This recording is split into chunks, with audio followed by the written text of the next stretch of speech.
Bonjour et bienvenue dans cette nouvelle vidéo de Draw My Economy.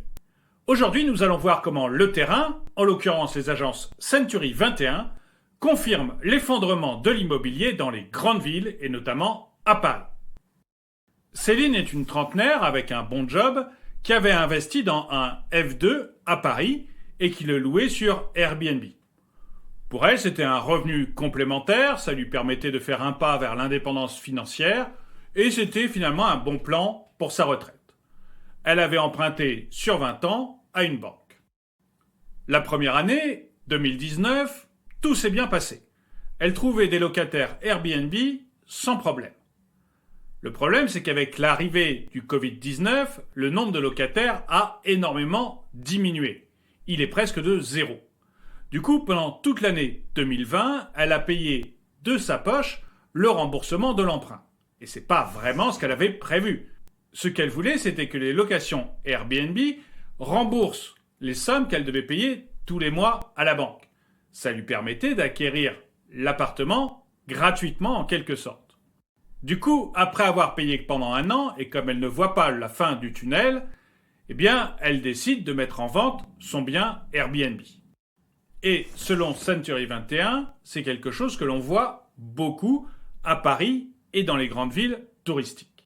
Du coup, Céline n'est vraiment pas la seule à mettre son bien en vente. Il y a énormément de biens et en face, les étudiants sont partis et beaucoup de personnes se mettent au télétravail, notamment poussées par leurs entreprises. La demande a donc baissé, d'autant plus que les prix à Paris ou dans les très grandes villes de France limitent le nombre d'acheteurs potentiels.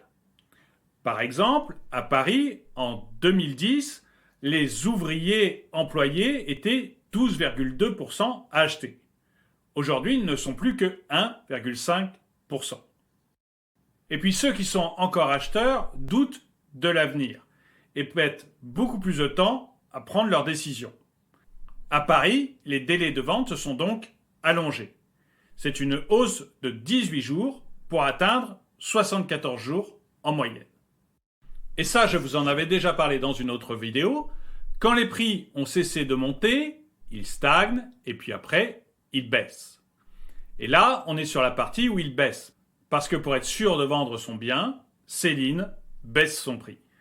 Et c'est général maintenant à Paris. Selon Century 21, les prix ont baissé de 3,1% sur un an.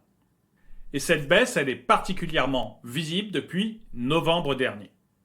Alors, on reste en général au-dessus des 10 000 euros du mètre carré, mais c'est quand même un début de baisse qui peut s'accélérer très vite. Mais alors, s'ils ne sont plus parisiens, s'ils ne sont plus dans les grandes villes, où sont passés les acheteurs ? Camille travaille dans la tour Total à La Défense. Dans cette tour, il y a plein de personnes qui se prennent pour des lumières. Mais d'après Camille, si toutes ces personnes qui se prennent pour des lumières la mettaient en veilleuse, ça serait déjà une grosse contribution écologique. Camille, comme beaucoup de personnes qui travaillent dans les bureaux, a été incitée par son entreprise à aller 4 voire 5 jours en télétravail. Du coup, elle se dit qu'elle n'a pas besoin d'acheter une résidence trop proche de Paris. Et elle commence à regarder les villes moyennes. Et énormément de Français sont dans cette logique. En fait, selon Century 21, les ventes au niveau national sont en hausse de 12,6% sur le premier trimestre. Mais ce sont les villes moyennes, qui gravitent autour des grandes métropoles, qui tirent le marché. En fait, Camille, ce qu'elle aimerait, c'est habiter une maison ou un petit pavillon. Les ventes de maisons, elles sont en progression de 18,2% sur le premier trimestre. Et les prix des maisons augmentent de 4,6% alors que les délais de vente se raccourcissent. On a vraiment toute une partie de la population qui, comme Camille, veut aller dans des plus petites villes ou aux abords de plus petites villes et habiter leur petit pavillon avec une pièce spéciale dans laquelle ils pourront télétravailler. Et ces ventes de petits pavillons, ils se font vraiment pour des résidences principales puisque c'est 62% des achats au premier trimestre. Les achats d'investisseurs locatifs, comme Ted Laparty, arrivent au second plan, avec 31,5% des achats.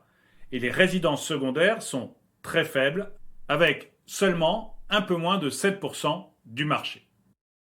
Du coup, avec ces chiffres de Century 21, les optimistes verront une croissance moyenne des prix en France, et ils auront raison, mais les pessimistes comme moi verront plutôt une baisse des ventes et une baisse des prix sur les grandes métropoles, et notamment Paris, qui confirme l'idée qu'un krach ou qu'une plus forte baisse pourrait arriver. Et vous, dans quel camp êtes-vous? Optimiste ou pessimiste? Dites-le moi dans les commentaires. Et le dicton du jour. Mieux vaut avoir vu sur la mer que vu sur sa belle-mère. Merci d'avoir regardé cette vidéo. Mettez-lui un pouce vers le haut, commentez-la, partagez-la. Merci à tous ceux qui m'aident sur Tipeee. Et je vous dis à très bientôt.